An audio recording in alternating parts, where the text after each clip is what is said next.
What if everything you think you know about ancient empires is missing the darkest truth hidden behind silk curtains, locked doors, and the echo of footsteps that never belonged to free women?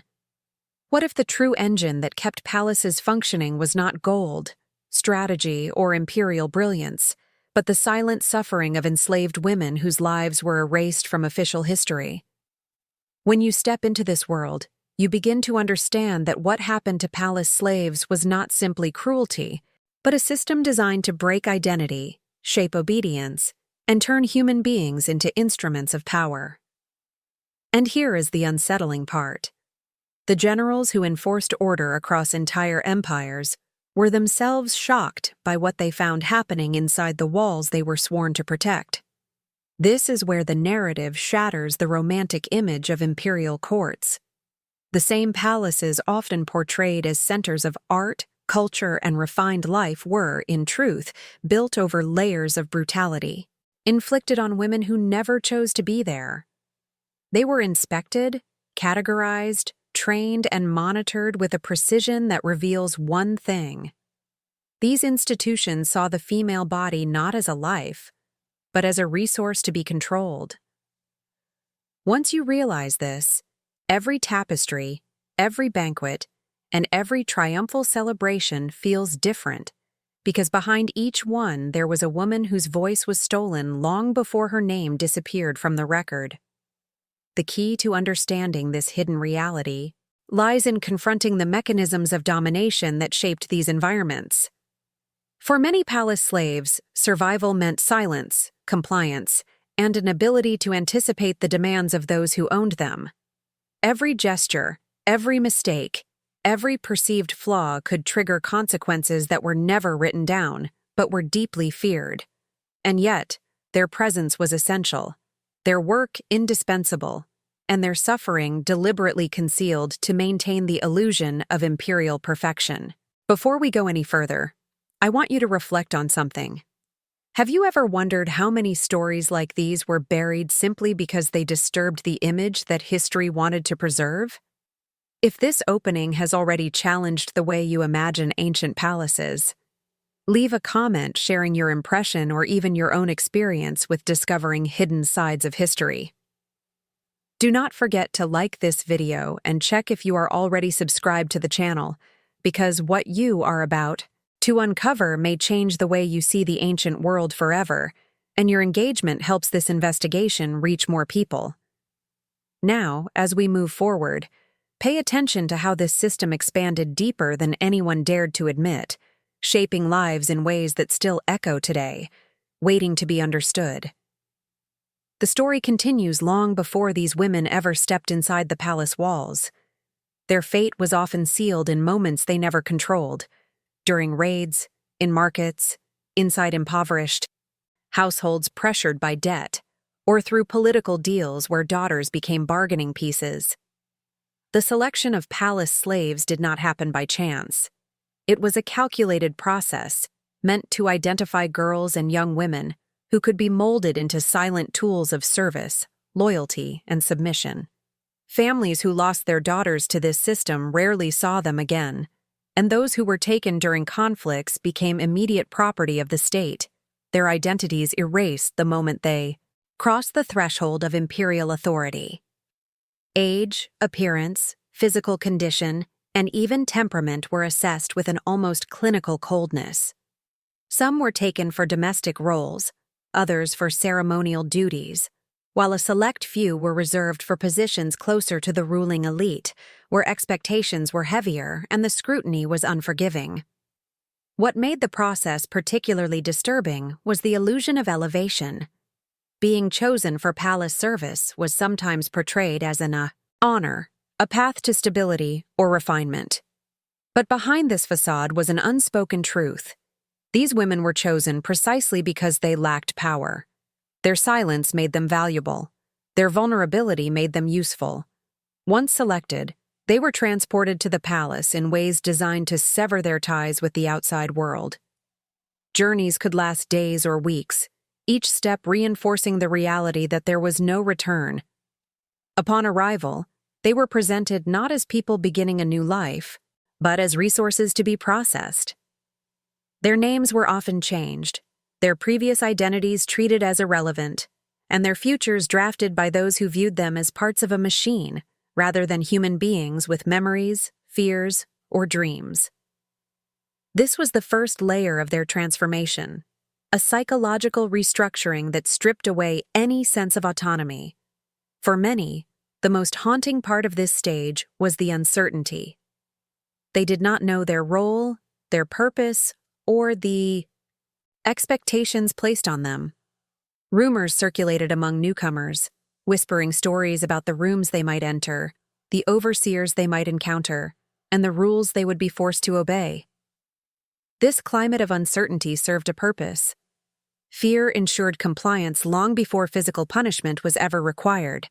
The palace could shape them, break them, or use them however it wished, and they understood this without needing to be told. The selection was only the beginning, and the true transformation waited just beyond the corridors where the real training began, immersing them in a world far more controlled and demanding than anything they had imagined. The moment these women entered the internal corridors of the palace, they stepped into a world governed by rules so strict and unforgiving that even the slightest misstep could alter the rest of their lives. Life inside the palace was not defined by luxury, but by a carefully calculated system of control, where every movement, gesture, and expression was monitored. The architecture itself played a role in their confinement. Long hallways designed to echo footsteps, narrow passages that allowed overseers to appear without warning, and locked chambers that reinforced a constant sense of being watched turned the palace into a living instrument of psychological domination. Training began immediately. It was not merely instruction, but indoctrination. The women were taught how to stand, how to speak, how to lower their gaze, and how to move without drawing attention. They learned the hierarchy of servants, the rituals of service, and the invisible boundaries they were never allowed to cross. Days started before dawn, with routines meant to eliminate any sense of personal identity or individuality. Each task served a purpose: obedience. The more compliant they became, the more seamlessly the system functioned, and the easier it was for the palace to maintain its public illusion of harmony and refinement. Beyond training, there was an emotional weight that shaped their existence. These women lived in constant proximity to power but were forbidden from truly interacting with it. They heard the laughter of nobles in banquet halls, the whispers of political negotiations, and the private dramas unfolding behind decorated screens while remaining invisible to those they served. The contrast between what they witnessed and what they endured created a silent tension inside them. They were present in every corner of the palace, yet treated as though they did not exist. Discipline was a constant presence. It did not always come in the form of open punishment. Often it was delivered through the pressure of constant surveillance, the threat of reassignment to harsher roles, or the removal of small privileges that helped maintain their fragile sense of stability. The women learned quickly that survival depended on anticipating needs before they were expressed, interpreting gestures as commands, and understanding that even unintentional errors could be interpreted as defiance. Every day required a delicate balance between speed and caution, visibility and invisibility. What made this environment especially suffocating was the absence of escape. Even moments of rest were monitored, conversations restricted, and friendships discouraged to prevent any form of unity that might challenge the system. The palace operated on the belief that isolation bred obedience. And as days turned into months, many women found themselves forgetting the rhythms of their previous lives, adapting instead to the relentless pace imposed on them. It is within this atmosphere of constant tension and muted fear that their internal worlds began to change, preparing them for the harsher realities waiting in the deeper, more hidden layers of palace life, where control took on even more brutal forms. As the women moved deeper into palace life, the boundaries that shaped their daily existence became tighter, harsher, and far more dangerous than the training had suggested. Discipline within these walls was not merely a tool of order, but a weapon of domination. Every rule was designed to remind them that their bodies did not belong to them, and the smallest mistake could trigger terrifying consequences. The overseers enforced these rules with an authority that bordered on absolute power, often acting as judge, executioner, and enforcer in a single moment. Their presence was constant, their vigilance unbroken, and their willingness to punish unquestioned. Punições brutalizadas served multiple purposes: correction, intimidation, and example. A woman who hesitated during a task, spoke out of turn, or even showed signs of emotional resistance could be dragged to public areas where the entire group was forced to watch. These displays were not impulsive acts of cruelty. They were calculated performances meant to reinforce submission. The painful truth was that suffering one woman endured became a lesson etched into the minds of dozens of others. The palace understood perfectly how fear shaped behavior, and it weaponized that fear with surgical precision. What made these punishments even more devastating was their unpredictability. Sometimes the overseers gave no explanation, allowing dread itself to become a form of control. The women learned to read the slightest changes in tone, posture, or silence, trying to anticipate danger before it reached them. Some punishments targeted the body, while others attacked dignity or emotional stability.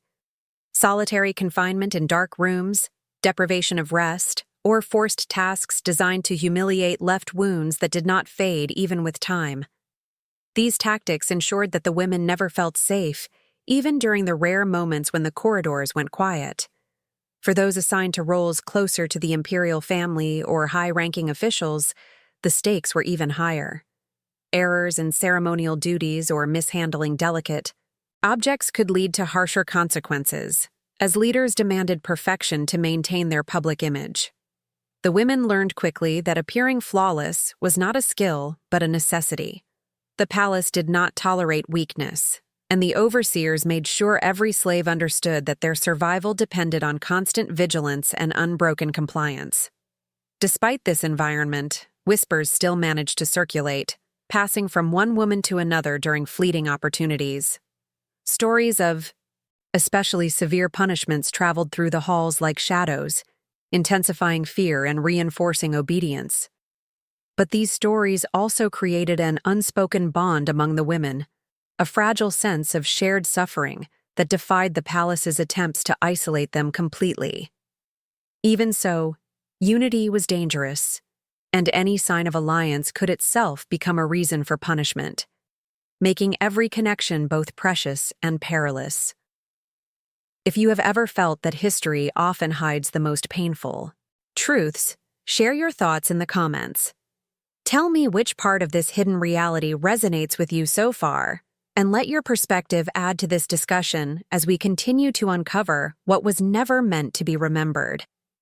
Beyond the visible corridors of discipline and surveillance, a deeper and far more complex layer of palace life existed, one that official chronicles avoided and later historians often softened.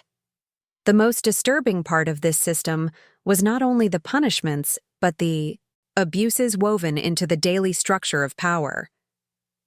These women lived inside an environment where authority figures, generals, ministers, advisors, and even members of the imperial family, held unrestricted access to their time, their labor, and their bodies. The palace was not only a center of governance, it was a space where hierarchy dictated the fate of every woman within its walls, often in ways that blurred the line between duty and exploitation. What made these abuses particularly insidious was their normalization.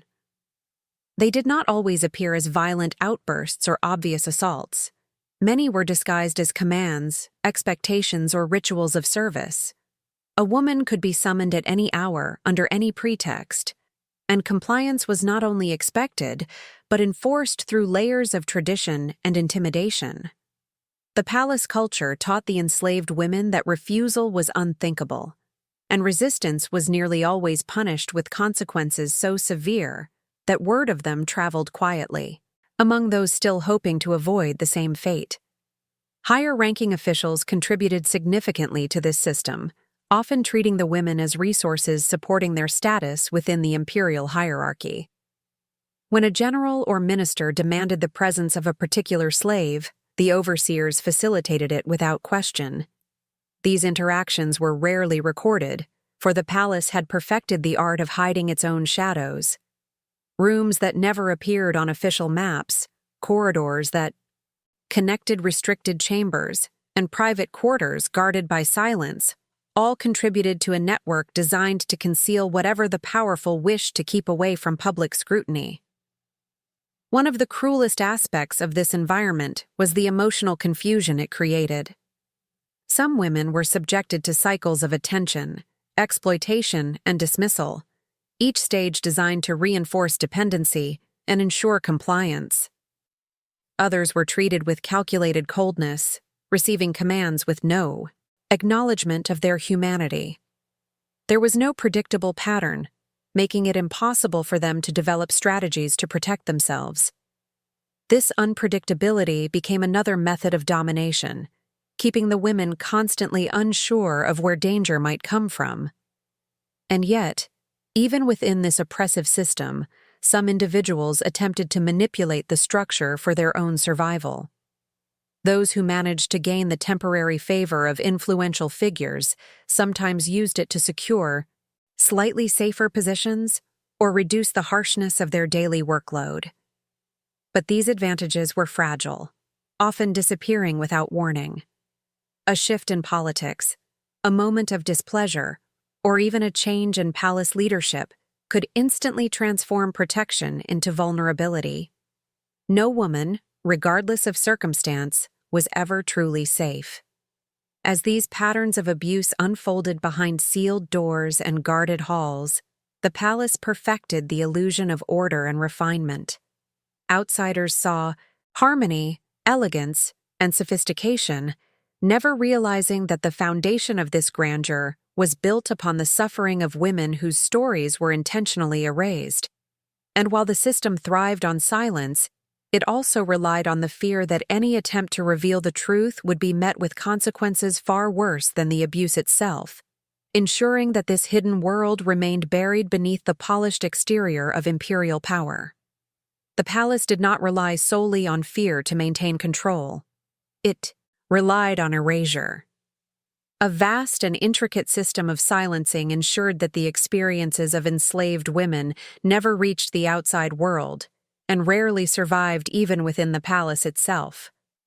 Everything was designed to keep the truth contained: the architecture, the hierarchy, the rituals, and most of all, the suppression of information.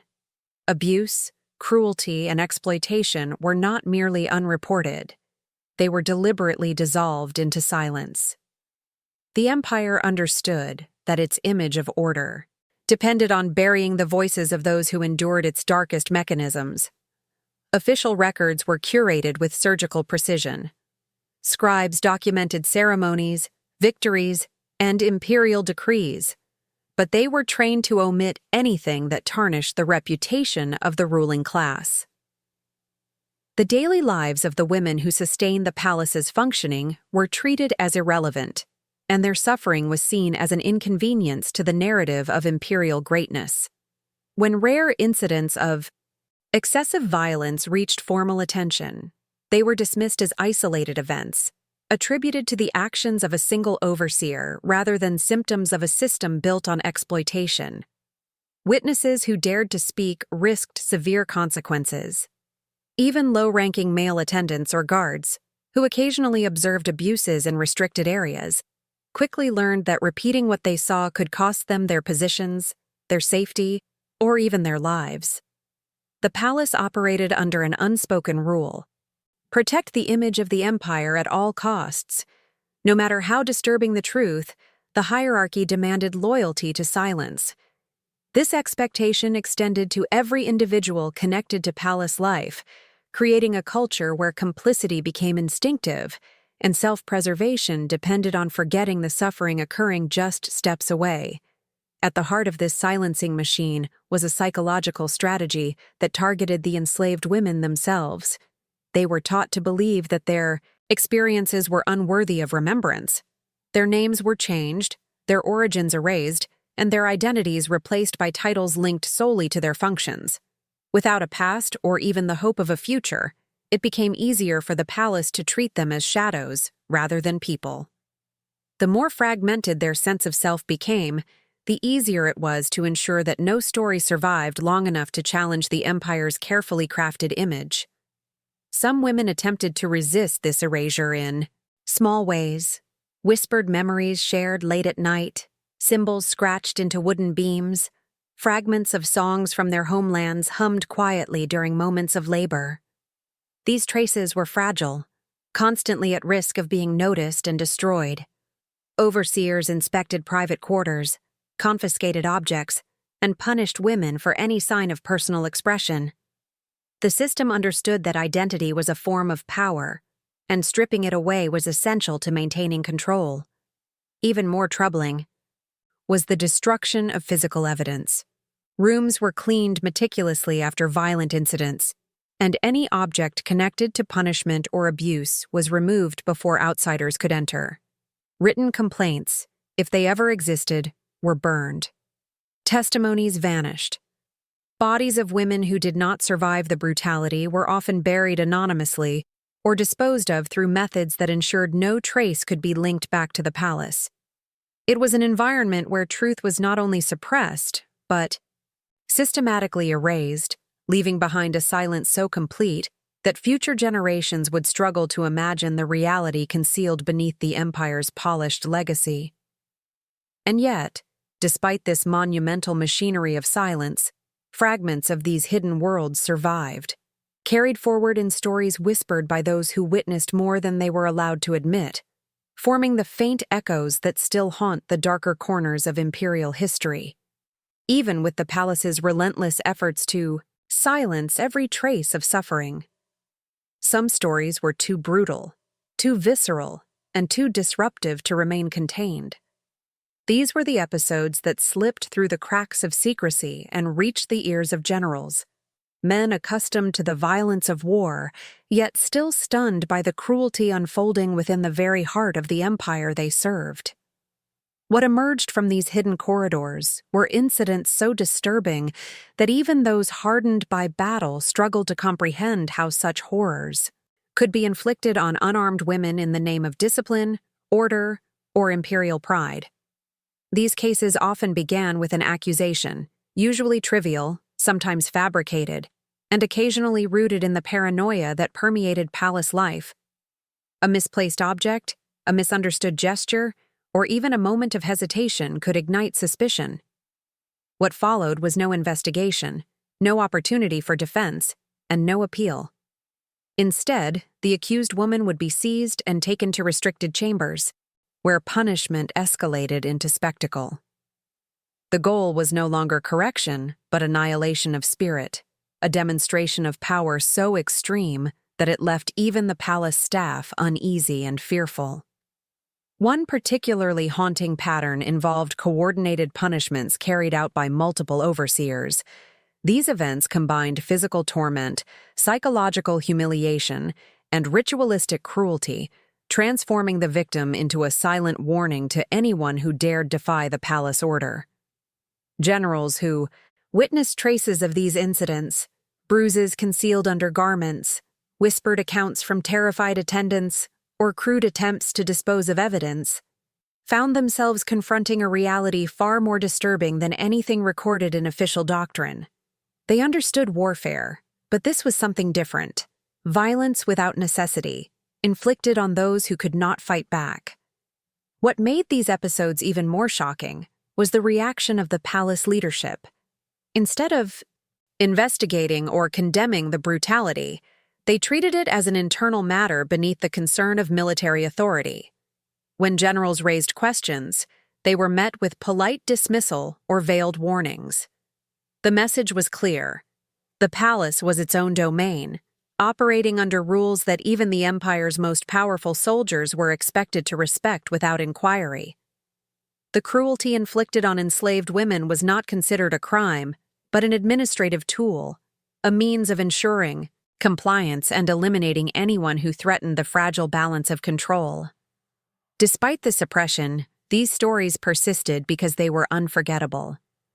The women who survived carried invisible scars, their silence masking traumas that would have destroyed anyone unprepared for such brutality. The palace guards who overheard screams or discovered signs of violence struggled to reconcile their duty with the moral weight of what they witnessed. And the generals, though bound by protocol, found themselves haunted by the knowledge that the empire they defended was capable of extraordinary darkness within its most prestigious walls. If any part of these revelations has stirred something in you, share your thoughts in the comments. Tell me what struck you the most about these hidden episodes, and let your voice join the fragments that refuse to be erased as we continue uncovering what history tried to bury.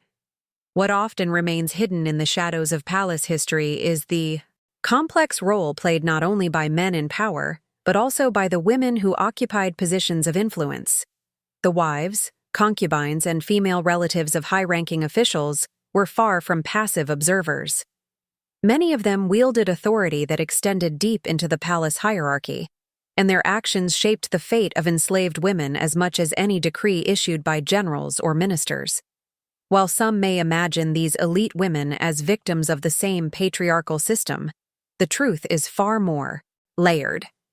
Within the palace, power did not flow in a single direction. It twisted, collided, and often turned women against one another in cruel and calculated ways. Rivalry was one of the driving forces behind this dynamic. The imperial household was a battlefield of status, where even slight changes in favor or attention could alter the social landscape overnight. Wives coveted influence, concubines fought for recognition, and both feared losing their position in the eyes of the ruler.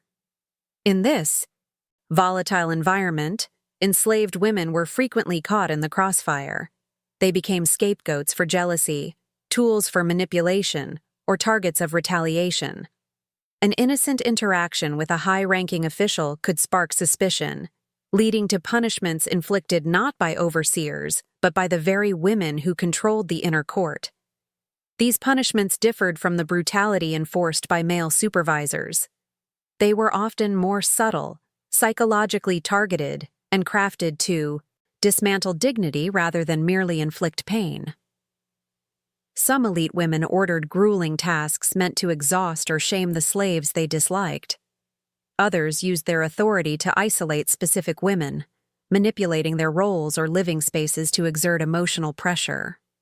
In certain palaces, whispered accusations made by an influential wife or concubine could condemn a slave without the need for evidence, revealing a system where power was not only hierarchical, but deeply personal. What made this dynamic particularly destructive was the palace's obsession with maintaining appearances. When elite women punished slaves, these acts were rarely documented and almost never questioned. The internal logic of the palace allowed them to operate outside formal oversight, granting them a degree of control that extended into the most intimate corners of enslaved women's lives. A concubine's displeasure, a wife's paranoia, or even a fleeting moment of insecurity could shape the destiny of those who had no voice to defend themselves. At the same time, alliances occasionally formed between enslaved women and the female elite. These were fragile and often temporary, built on convenience rather than compassion.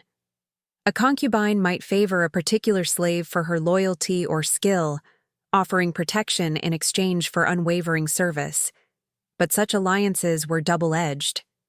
Protection today did not guarantee safety tomorrow, and the shifting tensions within the palace could transform favor into danger with little warning. For the enslaved, navigating these relationships required constant awareness and an instinct for survival sharpened by experience. The inner life of the palace thus became a web of power, deception, and emotional warfare, where women at different levels of society influenced one another through an environment designed to pit them against each other. The enslaved women lived under the weight of these conflicts, often suffering the consequences of disputes they barely understood. And in this environment, the lines between victimhood and dominance blurred, revealing a hidden world where the struggle for status was just as ruthless as any battlefield beyond the palace walls. Amid the oppressive weight of palace hierarchy, punishment, and manipulation, there existed another layer of reality that rarely appears in chronicles: the quiet, persistent forms of resistance practiced by enslaved women. These acts were seldom dramatic. They did not resemble revolts or open defiance. Instead, they emerged as careful, deliberate gestures of survival that allowed the women to reclaim fragments of agency within a system built to erase them. Their resistance was subtle because subtlety was the only path that did not lead directly to destruction. One of the most common forms of resistance was information itself. The palace relied on secrecy to maintain order, but the enslaved women learned how to observe, remember, and share details that officials preferred to conceal. Sometimes these details concerned the movements of powerful figures, hidden affairs, or private disputes within the elite. The knowledge did not offer them freedom, but it gave them leverage, small psychological weapons they could use to protect themselves or others. Even the slightest whisper passed between trusted women could shift the balance of vulnerability. Another form of resistance lay in acts of deliberate inefficiency. A carefully slowed task, a misplaced object, or a subtle disruption in daily routines could inconvenience overseers without appearing intentional. These gestures allowed the women to exert a degree of control over their environment, even if the impact was small. For many, these moments served as reminders that they had not been entirely transformed into instruments of the palace. They could still influence outcomes, even under constant surveillance. Some forms of resistance were deeply personal. Women found ways to preserve memories of their past, lives through stories, songs, or rituals adapted to their circumstances. In quiet corners or late at night, they shared fragments of their identity, names, family traditions, or symbols from their homelands.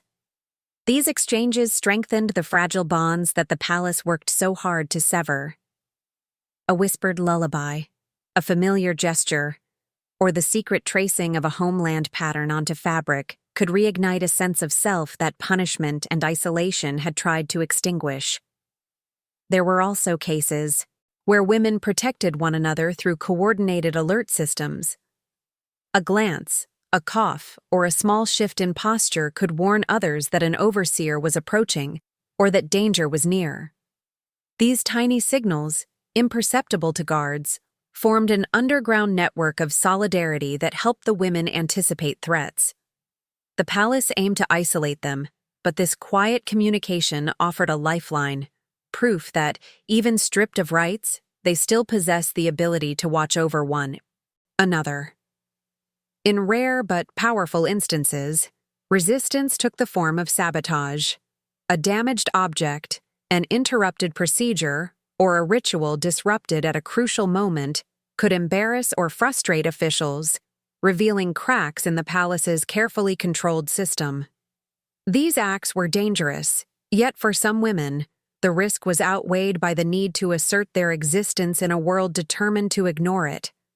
Even if these gestures were never recognized as resistance, they reshaped the internal landscape of palace life, reminding the institution that its control was not absolute. Through these small but meaningful acts, enslaved women carved out pockets of humanity within a structure designed to strip them of it. Their resistance did not challenge the empire openly, nor did it appear in historical records, but it endured in whispered memories and unbroken determination.